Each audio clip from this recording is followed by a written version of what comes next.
Ok, dunque, buonasera a tutti. Mi scuso per la mia voce un po' cavernosa stasera perché ho un forte raffreddore. Allora, questa sera il titolo che ho pensato di dare a questa presentazione è English Lessons o Lessons of English, perché ci troviamo davanti ad una possibilità che è spendibile sicuramente nelle nostre lezioni online, lezioni in presenza, chiedo scusa, con l'MLA, ma anche nelle nostre lezioni quotidiane. Quindi diciamo che potremmo pensare di diciamo, avere un duplice, dare un duplice valore a queste slide che vi sto presentando. L'altra volta abbiamo parlato della lezione di lingue, quindi abbiamo parlato della sistematicità, quindi l'organizzazione delle sequenze di lavoro, della multimodalità, quindi delle possibilità, delle opportunità diverse attraverso più canali sensoriali, dell'arrangiamento, quindi dell'adattamento che noi possiamo opportunamente verificare, dell'adattamento e quindi di tutto quello che è l'aspetto, diciamo, importante dello stimolo all'apprendimento tra pari e diciamo, questa corrente che è alternata tra l'interdipendenza e l'empowerment, che dà la possibilità all'alunno di procedere, diciamo, autonomamente poi ad un'autoregolazione dell'apprendimento. Stasera ci occuperemo diciamo delle lezioni, le strategie tecniche, di cosa è meglio fare o non fare nelle lezioni, ma soprattutto della consapevolezza, quindi dell'atteggiamento metacognitivo che un alunno acquisisce nell'arco, diciamo, di un percorso che porta a compimento. Ehm, Qui vi ho semplicemente messo in eretto delle parole che vengono espresse da questa alunna. L'inglese è la mia fatica più grande, sia nei compiti che nelle attività di classe, e mi dispiace tanto perché è una lingua che mi piace. Vorrei usarla tutti i giorni per guardare le mie serie preferite in lingua originale, ma ogni volta che provo vado in tilt. Non mi vengono le parole, faccio confusione con la grammatica e la prof mi blocca ogni secondo per correggermi. Mi piacerebbe tanto conoscere come funziona la lingua, ma ogni volta che lo chiedo la prof mi risponde che non mi capisce. Mi dice l'inglese funziona così, devi solo studiare le regole e ricordare le parole. Non sono capace e mi sa che non sono proprio portata per la scuola. Ecco, questo è un quadro tipico diciamo, di ciò che prova un allievo che ha difficoltà dal punto di vista linguistico. Ed è quello che spesso noi troviamo nelle nostre classi, diciamo quotidianamente. Quindi le abilità linguistiche di base, intese come comprensione, produzione linguistica, memorizzazione del lessico e mantenimento, fanno tutte parte di diciamo, un potenziamento che appartiene a tutta la sfera dell'educazione linguistica, che risulta essere poi trasversale a tutto il curriculum scolastico. Quindi il recupero e il potenziamento di queste competenze ha una base trasversale a, diciamo, tutto l'apprendimento degli alunni e quindi è importante pensare che come obiettivo finale noi abbiamo una promozione dell'autonomia dell'apprendente. Ecco, questo ci fa fare una riflessione più attenta, cioè una riflessione su funzionamento mentale di ogni persona, di ogni studente, e quindi un atteggiamento metacognitivo che aiuta a capire qual è questo funzionamento. Se io mi pongo in un atteggiamento metacognitivo, ne avrò una conoscenza metacognitiva e quindi cercherò poi alla fine di entrare nei processi cognitivi e metacognitivi di controllo. Questo significa che se ci saranno delle difficoltà dal punto di vista delle funzioni di controllo, come vi ho accennato in qualche slide delle volte passate, significa che io piano piano acquisirò delle strategie, delle tecniche che mi porteranno ad avere un atteggiamento metacognitivo e quindi di conseguenza un apprendimento significativo. Le nostre lezioni. Allora, le nostre lezioni sono, aspettate un attimo, sono andata troppo dietro. No, va bene, saltiamo direttamente qui. Allora, le nostre lezioni, sicuramente hanno dei punti fermi e rispettano tutto quello che è, diciamo, l'utilizzo di, colori particolari durante, diciamo, chiaramente l'utilizzo del testo, di, schemi particolari lì dove ce n'è la necessità, utilizza, degli anticipatori grafici per poter illustrare il tema della lezione, cala la grammatica in quello che è un contesto reale e utilizza sempre la stessa routine proprio durante le lezioni.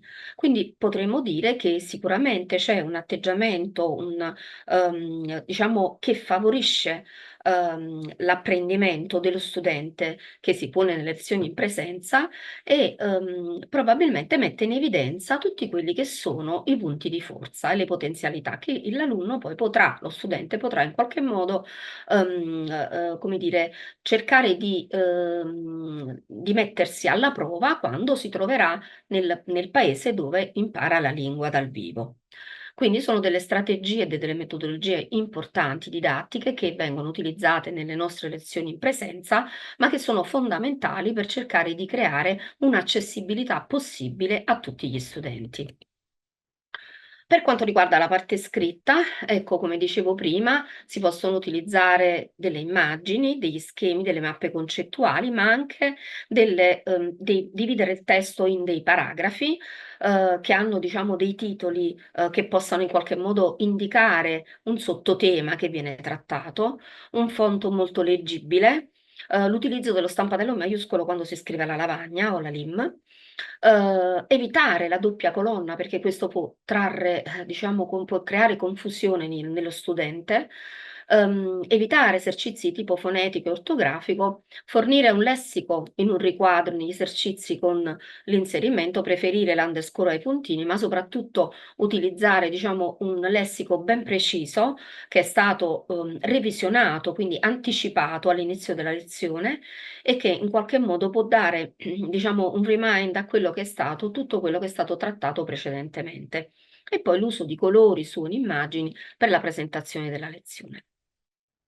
Ecco, qui c'è un esempio tratto da uno dei libri che vengono utilizzati nelle lezioni in presenza, dove, come potete vedere, ci sono molti riquadri che vengono utilizzati, c'è una mappa concettuale molto semplificata che può essere riprodotta dall'alunno sul lato destro, quindi c'è un modeling, una sorta di modello che viene proposto e poi successivamente attraverso le fasi che poi in qualche modo abbiamo già visto precedentemente, no? Quindi le fasi dell'adattamento, una fase che ci conduce al fading, in questo modo l'alunno poi potrà in qualche modo diventare autonomo nella realizzazione di un esercizio, un'attività che viene proposta. Quindi il focus didattico chiaramente è quello che noi cerchiamo in qualche modo di evidenziare attraverso le attività, attraverso questi compiti significativi che noi proponiamo agli studenti. Per fare ciò, dobbiamo sempre analizzare il carico cognitivo, a cui facevamo riferimento la volta precedente, e il grado di accessibilità. In questo caso, considerate questi due parametri, questi due indicatori, noi dobbiamo utilizzare dei format procedurali che possano, come vi anticipavo prima, che possono in qualche modo essere utilizzati dagli alunni che manifestano delle difficoltà dal punto di vista linguistico. Il focus didattico in alcuni momenti può essere mantenuto, cioè invariato durante tutta la lezione, ma in altri momenti va manipolato perché probabilmente vanno utilizzate delle tecniche differenti per poter in qualche modo ridurre quello che è il carico cognitivo proposto in un'attività diversa da quella in cui, da quella nella quale la lezione, diciamo, ha un focus primario. Quindi il focus può essere spostato e quindi manipolato nuovamente per dare la possibilità agli apprendenti di focalizzare meglio quella parte di lezione e intervenire meglio diciamo sull'apprendimento e quindi automaticamente sull'accessibilità e sulla diminuzione del carico cognitivo. Allora, l'inglese è una lingua abbastanza complessa da imparare per una persona che ha un bisogno linguistico specifico, perché nell'alfabeto sono presenti dei suoni diversi e quindi questa ambiguità ortografica rende veramente molto difficile l'apprendimento. Quindi bisognerà cercare di fare degli esercizi, delle attività che in qualche modo li portino ad avere una conoscenza, una memoria che li aiuti poi nella realizzazione delle attività. Gli omofoni sono appunto quei vocaboli che in inglese hanno un suono simile, quindi per esempio die, source, source, mail, ce ne sono altri. Infatti qui vi ho messo una lista di tutti gli homophones che poi sicuramente troverete nell'handout. Ecco, qui c'è la proposta invece di un esercizio. È chiaro che, come ci siamo detti nelle volte precedenti, la consapevolezza fonologica è alla base, no? Tra, diciamo, che cos'è? È un legame tra la forma fonetica e grafica delle parole. Quindi l'alunno, per diventare consapevole di questo aspetto fonologico della lingua straniera che gli crea la difficoltà, deve fare delle attività che lo portino in qualche modo ad avere una discriminazione del suono. Un esempio, ecco ve l'ho messo, può essere questo. Abbiamo due parole diverse con dei suoni simili come flower e flower e quindi nel momento in cui si propone un vocabolario che ha queste parole, si può in qualche modo dare una spiegazione attraverso le immagini, ma anche una spiegazione dettagliata di quello che questi elementi, queste parole rappresentano, anche probabilmente in un primo momento attraverso la lingua madre.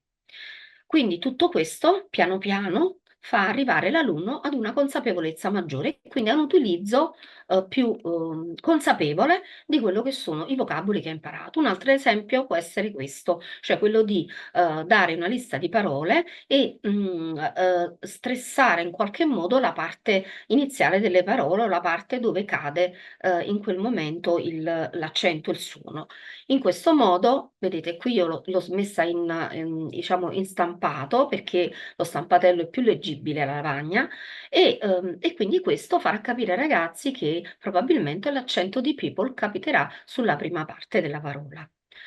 Questo anche perché, diciamo, è molto importante anche, il riconoscimento, no, di gruppi significativi dei grafemi. In questo modo l'alunno, riesce a leggere più velocemente le parole intere. Quindi ci sarà una consapevolezza fonologica, ci sarà un supporto nella lettura e automaticamente quando poi lo si riporta sul testo principale, sul focus didattico centrale della lezione, l'alunno ci andrà con una maggiore consapevolezza e una maggiore sicurezza.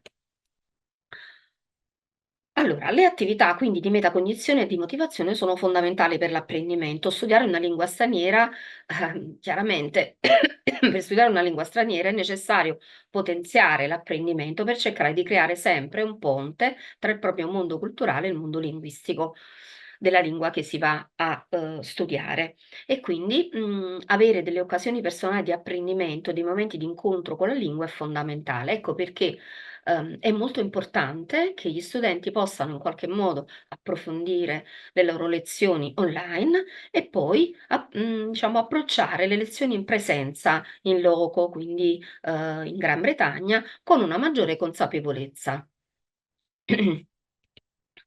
Ecco, qui vi ho messo un altro esempio, questo diciamo è una lezione un po' più avanti in cui si parla del debate, che è una cosa, è una proposta di attività che viene spesso fatta nelle classi. Anche qui ci sono tutta una serie di indicatori, di anticipatori grafici e poi c'è la possibilità per l'alunno, per lo studente, di manipolare il testo secondo il suo uso, avendo avuto ovviamente delle indicazioni, un supporto adatto da parte del docente. Ci sono anche delle strategie per imparare il vocabolario, no, quindi, è chiaro che una lingua possiede un vocabolario enorme, ampio, variegato, che cambia anche, quando uno utilizza la lingua dal punto di vista comunicativo. Quindi, la conoscenza dei termini è fondamentale. Prima parlavamo di una parte di vocabolario che viene in qualche modo inserita in una box e questo serve all'alunno che ha difficoltà per capire che quelli saranno i vocaboli nuovi appartenenti a quella nuova unità didattica che viene proposta. Un esempio potrebbe essere questo, cioè una parola scritta in inglese, il suo significato e poi un esempio, sempre una frase, probabilmente diciamo che faccia sempre riferimento alla lezione che viene presentata. In questo modo, diciamo, associando delle strategie, associando degli anticipatori, associando una parte grafica, la parte mnemonica viene, diciamo, in qualche modo impressionata maggiormente e quindi l'alunno può cercare di supportare e possedere meglio quella che è la memoria dei vocaboli. Quindi ci siamo detti quali sono le difficoltà nella lingua straniera. Ancora qui vi propongo questa schermata perché qui ci sono per esempio degli anticipatori che sono fatti graficamente molto bene, sono molto colorati, quindi sono molto indicativi di quello di cui andiamo a parlare, no? Del titolo, diciamo di questo, del genere che andiamo ad affrontare, anche del setting. Quindi tutto questo può contestualizzare meglio l'argomento che stiamo andando a trattare, che peraltro è un argomento anche molto vicino agli studenti, no? Le serie TV. Ecco, quindi, ritornando sul concetto dell'accessibilità linguistica, possiamo vedere in questo schema che il contesto, cioè l'apprendimento della lingua straniera, non è confinato soltanto nell'aula, ma è un apprendimento vivo, attivo, nei contesti in cui lo studente vive, la lingua, quindi la scuola, la casa, e quindi le variabili cambiano. Ci sono delle freccette rosse che qui vi ho messo, che non sono delle freccette, diciamo, sono delle freccette in cui ci sono dei trattini. Questo significa che il sistema di comunicazione è un sistema molto complesso perché include le varie attività e le varie abilità, quindi le varie skills, e si riferisce quindi anche all'elaborazione dei processi cognitivi, linguistici e metalinguistici. È compito chiaramente del docente stesso cercare di ricostruire queste linee che si sono interrotte, no? Per cercare in qualche modo di, diciamo, intervenire sull'accessibilità linguistica e rendere possibile l'accesso a tutti i ragazzi, anche quelli che hanno delle difficoltà linguistiche. Le strategie che vengono proposte in classe e che vengono acquisite vanno a compensare quelli che sono degli aspetti disfunzionali che si presentano al primo accesso, alla prima osservazione. E queste sono delle domande che ho pensato di lasciare per la prossima volta. Ho finito. Thank you very much, Roberta. Okay, a lot of comments in the chat saying that very useful advice. Okay, I'm going to start our part, which is the part in English. Okay, so just want to introduce you again to Heber, who's our MLA Send expert, and Carlos, who is one of our online but also in-person teachers. He's worked at a few centres with us, and he also continues to work online with us. We're going to be covering a little bit about BiLS, but also a little bit about Send. So last time, Roberta distinguished a little bit between them. We're going to sort of mix them in a bit together. A lot of the stuff we're going to be talking about builds on what we talked about last week as well. So, you know, we use a lot of the similar sort of methods online as we do in person, but we're going to be looking about a bit of the things we didn't cover last week. Okay, just to let you know that while we've only been doing online courses since the pandemic, we have been doing MLA's second generation company, which is has been going for 50 years. And we've been running summer camps for teenagers for all that time. Last year, we had over 12,000 participants in our summer centres. Those are in the UK, in Ireland, in the USA, and in Canada. And we've always tried, one of our real strengths, I think, is making our classrooms as inclusive as possible. And you will see a little bit about the methods we use to do that. Okay. Over these years, our teachers have taught many students with special educational needs or special linguistic needs, specific linguistic needs, and we really want to share some of these experiences. We're going to focus on what we've learned from them to make our in-person classes more inclusive. So last week we looked a bit more specifically at some certain cases. Today we're going to look a bit more about how we design the courses and how you can design your courses or adapt your courses to make them more inclusive. With that, I'll hand over to Heba, who's going to tell us a little bit about equality versus equity. Hi. Hello, everyone. So a lot of the time, us teachers, we want to treat our students fairly. And we think that to do that, we need to give them equal treatment. Equality gives everyone the same thing, same instructions, same time, same materials. On the other hand, equity gives each learner what they actually need to achieve the same outcome. So equality would look like one reading text for everyone, while equity is the same learning goal with accessible versions, whether you give them audio, larger print, or dyslexia-friendly fonts, extra processing time, easier vocabulary captions, or a quiet space. It's important to note that equity doesn't lower expectations. It just removes the barriers, so the same expectations become achievable for everyone. And that's what we need to work towards in our classroom. Okay, so a typical classroom. Today we're going to talk about a couple of different strategies that you can use in your mixed ability classroom to make it inclusive for everyone. In reality, all our classrooms are mixed ability. You can't get a class that has all students who are exactly the same. A typical classroom in our summer camps would be 15 students learning English as an additional language. You have different neurodivergent students, and you have different Lexile levels, which is something we're going to talk about a bit today. And Lexile levels means different reading ability. The two strategies we're going to talk about today are tiering content. Tiering means leveling content, and we're going to talk about leveling that by reading ability, and scaffolding.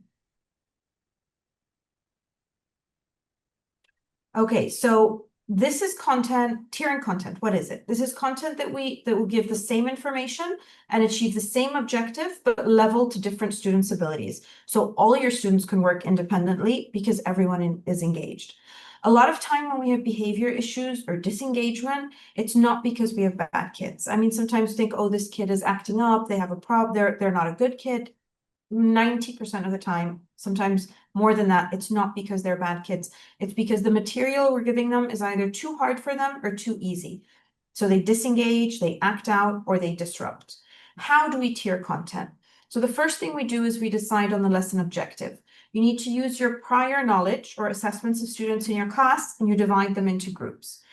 If you attended with us last week, you would remember that we talked about fluid grouping. So one of the types of fluid grouping is by reading level or by Lexile level. There are online tests you can use to find out the Lexile level of your students at the beginning of the year or the beginning of a course. I'm going to add a few links to those to the handout that Josh is going to give out at the end. The next step is to import or create tiered material. And now both are really easy to do. I've been teaching for 20 years. It's very different now than what it was before. So there are many websites online that offer tiered, and again, the word tiered means leveled, material for free. Let's say we want to teach how to find the main idea in a text. You go to any of these websites and you search for texts for texts that teach the main idea. It'll give you many options. You can then assign them online if you use devices in your classrooms, like many of our schools do now, or you can print them for your students if you prefer hard copies. They come with many options like read aloud. They have activities and quizzes that are the same content-wise, but again, differentiated by level. Let me explain that for a second. If you have 3 different texts and those texts are divided by Lexile, let's say easy, average, hard, then these websites will give you the same questions or the same activities that achieve the same objective. In this case, we were talking about main idea, also with the wording divided by Lexile level. In the books we create for MLA, the teacher's lesson plans have differentiated levels of the same text. So the textbook page, the ebook, would have the medium or the average one. But we add in the lesson plans different levels. I create this by putting the average level the average level text for the course. I input it into AI, and then I ask the AI to give me a version that's easier by 200 to 300 L, that means lexile, and a version that's harder by 200 to 300 lexile. In a while, my colleague Carlos, he's going to show you an example of what that looks like. You Yeah. can do this for, Sorry to interrupt. I think it's an important point just to emphasize to our participants that, you don't necessarily have to create these by going through the whole text yourself. You could just copy and paste the text into some AI and ask it for a lower Lexile or higher Lexile version. And definitely. in You the can go on, sorry. You can also do this even if you don't want to type the whole thing in. AI has become so advanced now, and I'm talking about the free versions of AI. So what you can do is you can take a picture of the text and you can attach it to the AI, whether you use Google Gemini or ChatGPT or whatever AI you're using, and then you tell it to give you a lower version and a higher version. You don't have to be specific. I use 200 to 300L when I do the MLA lesson plans because I found that that is the range that is within our classes. Okay, so going back after that, so because the content is the same, you can have cross-group discussions about the material. Everybody would input the material differently depending on their needs. And then you can have cross-group discussions. And at the end of the lesson, all of your students will have achieved the same objectives. I will hand over to my colleague, Carlos. Hi, everyone. Thank you, Heba. I'll reintroduce myself. My name is Carlos. I've taught at several MLA summer programs, and I'm also a teacher for the Get Ready online course, which helps prepare students for their experience overseas with MLA. So let's continue talking about tiered content and how we can make our classes inclusive for everybody, how I apply it in my lessons to make them accessible for all learners. So as Heba was saying, most of the time we're always going to have students of mixed levels. That's just the reality of teaching. Nobody's ever exactly at the same level. We may have students who struggle with concentration or have specific learning needs, or even students who happen to be a little more advanced than the rest of the group and need a bit more of a challenge. In a tiered content class, as the teacher, you would identify your students' needs. If you feel like one or more students are struggling with the content because it's either too difficult or not difficult enough, you would provide them with a different version of the same text, depending on which tier they fall into. Even though students receive a different version of a text, the communicative goal remains the same, which allows for shared discussion throughout the lesson. As teachers at MLA, we are provided with the tiered materials in our lesson plans, but as my colleagues were saying, you can always do this by using an AI tool, and it's perfect for this type of task.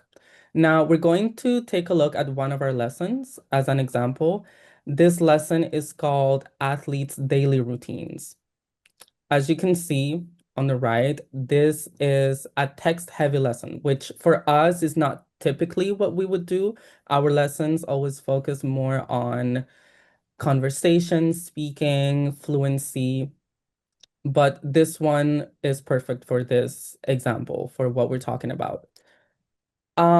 As I mentioned before, when you have this type of text-heavy lessons, they can be intimidating for certain students. Now, others will be completely fine with it, and others might feel like it's not challenging enough. So let's take a look at our 3 tiers. First, we have the light tier. You can see here the lighter version. Now, it's important to note, just because we give a student the light version of a text, it doesn't mean that we are sparing them. It still needs to be challenging to a certain extent so that there is actual learning. What tiered content does is it allows you to meet the student where they're at, making the lesson accessible for them and giving them a realistic goal or achievable challenge whilst remaining on topic. Secondly, we'd have the core tier, which is basically the standard version that we have in our textbooks. And lastly, the stretch tier for those students who need that extra push. So I think that's pretty much it for this slide. Did I miss anything? Nope, you're good. Okay. Okay, so the next thing we're going to talk about is scaffolding. So what is scaffolding? Scaffolding is a temporary support we add so learners can reach the target. Just like when you're building a building, we put scaffolding on the outside and the support stays only while it's needed. And then when the structure is strong, we take that scaffolding away. In practice in our classrooms, we plan scaffolding across 3 different moments: before teaching, while teaching, and after teaching. Before teaching, our goal is to plant a seed and activate prior knowledge. So we share a short video that previews the content, or we pre-teach key vocabulary, and we can assign an online game that gives a simplified idea of the topic. I remember when I used to teach Shakespeare, I would send the students a summary cartoon video of the act that we'd be studying a couple of days before it for them to watch it. These videos were approximately 2 minutes long, and they served the purpose of scaffolding before the lesson. Then, during the lesson, before the main task, we model the outcome so students know what their outcome is supposed to look like or what good should look like. While we're teaching, we keep the cognitive load manageable. How do we do that? We chunk the tasks into clear steps, and we give sentence starters or visual frames. Sometimes we can give them graphic organizers or charts to make the process of thinking visible. They can see it and to guide the students in their tasks. For students with physical impairments, we add appropriate assistive technology so access doesn't become a barrier. Throughout the class, we'd run quick check-ins or a brief mid-task fix to catch misunderstandings early. After teaching, we reteach the bite-sized segments to close those gaps if it's needed. We can share web links or extra practice for students so that they can go through it at their own pace. And something that I found very effective was assigning them online games. A lot of the websites that I put in the slide before that also has online games in them. Again, you'll get the links for all of that in the handout. But they have online games that the kids can do, and you can assign them based on what you taught that day.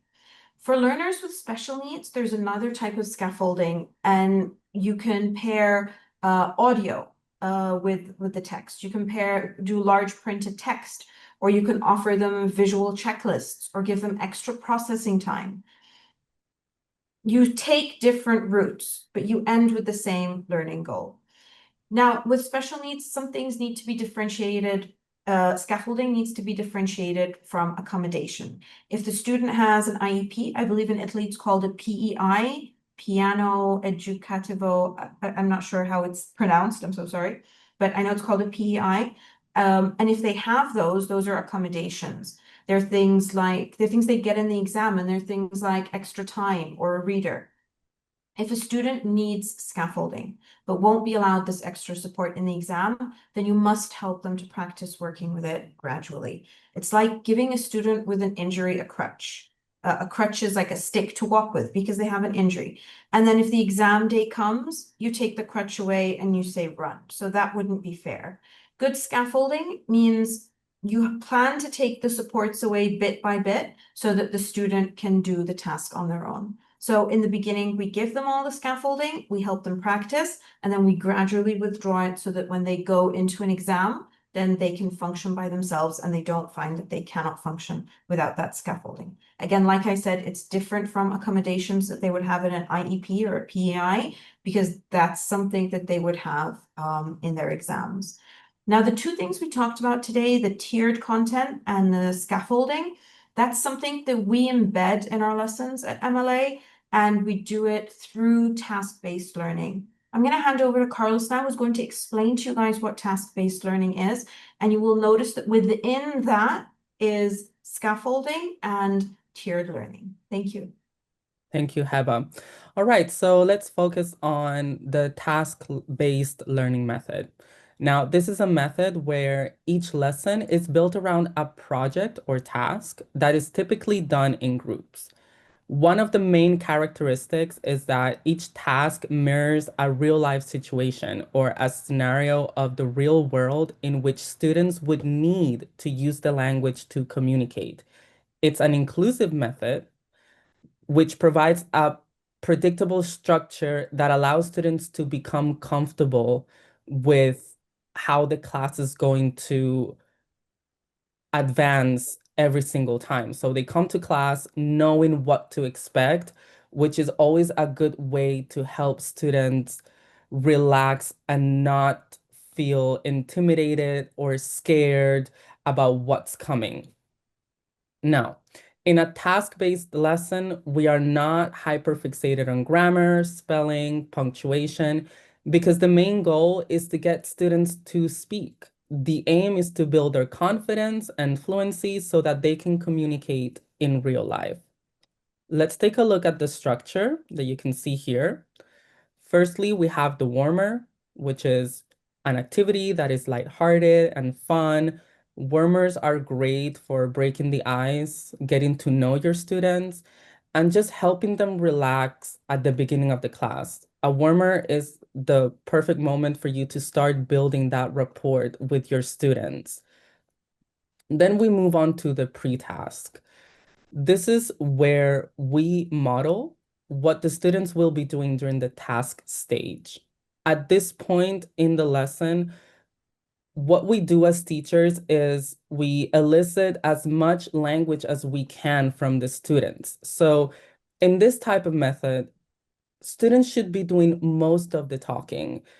We as teachers, we're not here as the language authority. We want to activate the knowledge that already exists within the students. So for example, if you look at this lesson here, right, students will have the books will have the look and check section where students can see they have visual and text references for what they'll be doing in the next stage.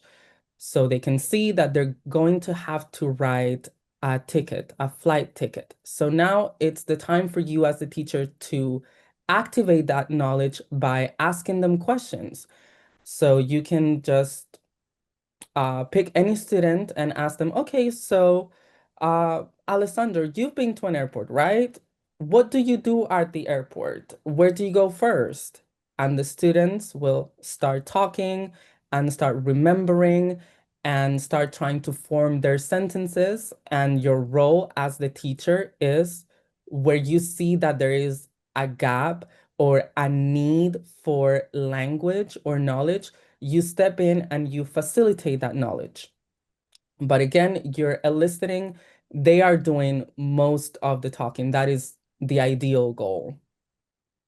All right, so once we've done the pre-task, students have shared their experiences, what they know, and they understand what they're going to do once they are put into their groups. We move on to the task stage. So the task stage would be this research and complete section. As you can see, we always provide some sort of template that breaks the task into different sections, which ties back to scaffolding, what Heba was telling us about, because this provides super clear instructions that help students really understand what their goal is for this particular lesson. All right, so now once the time is up and they're finished with the task, students share their work with the rest of the class. A lot of times this will consist of a presentation. And now this is the point in the lesson where you as a teacher shift the focus from fluency to accuracy. So as they're presenting, you can start taking notes on common errors and useful language that they might need for this type of scenario. At the same time, the students who are listening to the presentation, they're not passively just sitting there, sort of like waiting for their turn to come to the front and speak. You give them something to do so that they are actively listening. So you can ask them to write vocabulary, new vocabulary from the current presentation, or prepare a series of questions to ask the group that is presenting. So the post-task stage is a very collaborative part of the lesson. This is where the discussion happens. Students share their opinions, their ideas, they agree, disagree, they suggest alternatives, etc. And then finally, we have the build it up part. So after all of that is done, you can just give them a final interesting topic of discussion. So in this case, if we're talking about flights, planes, etc., you can just ask them a question. Okay, what do you prefer? Do you prefer the window seat or the aisle seat? And you can continue the discussion. So that's it for the task-based learning method. Please let me know if I missed anything. Nothing. Can I just add that when we were talking about scaffolding, the warmer and the pre-task serve here as the pre-lesson scaffolding, because it's where we introduce the vocabulary and where we add a lot of things that they're going to use in the task, which is the main lesson. The post-task and the build it up are the type of scaffolding that comes after the lesson. That's it. Yeah, I think let me know in the chat if you wish you had Carlos as a teacher when you were young. He sounds like a very good teacher to have to help us on our learning journey. Okay. One thing I think we want to emphasize too is that while we're talking about task-based learning, this is our method. If you're not teaching in that method, it doesn't matter. You can still look at the sort of the way we've split this up into warmers, pre-tasks, things like this, that you can still give that scaffolding, this support to these students that to make the class more inclusive, so that these SEND students, these students with BiLS, are integrated into the class, don't feel as much of a struggle. Roberta, would you like to add anything? Allora, volevo solo aggiungere qualcosa sullo scaffolding, perché va benissimo tutta questa, diciamo, divisione che noi facciamo, questo supporto, no? Questo graduale appoggio. Però non dobbiamo dimenticare che noi ci dobbiamo avvicinare sempre di più a quella che è la zona dello sviluppo prossimale di quello studente. Quindi per fare ciò, dobbiamo sempre tenere presente quali sono le potenzialità, no? Ed i limiti anche che vengono fuori da una difficoltà linguistica. Quindi la zona dello sviluppo prossimale nello scaffolding è importante da tenere presente sempre. Questo. Very good point. Yeah. Okay. Sorry, one moment. Okay. That brings us to the end. So I just want to remind everyone that everyone will receive a webinar handout in the next few days. So we'll send that out tomorrow. If you don't get it by tomorrow evening, check your spam folder. It often ends up there. But if you don't receive it, contact us at formazione@mlaworld.com. And we will be sending out certificates of attendance, not this week, but after the webinar next week. So let's say next Friday, not tomorrow, but the one after. Okay, because being a series of 4 webinars, we're going to make sure that everyone who attends at least 2 will get a webinar certificate, and that will include all the hours on the webinars that you've attended. Okay, so some people have been asking for the slides, all the information and a lot more, including bibliography and links, will be in this handout. And I just want to remind people that the Sophia code, I put it in the chat before, so it is 101701. It's different for every one of these webinars. Okay. Thanks a lot, everyone, for your attention.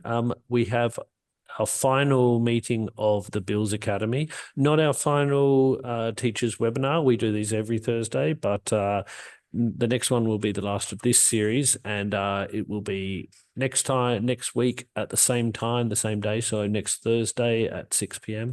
It will be about BiLS SEN assessment, and we will have a special guest from Cambridge Exams, so Cambridge Exams and Cambridge University Press, talking about how their exams, the adaptations they make to their exams for students with special educational needs.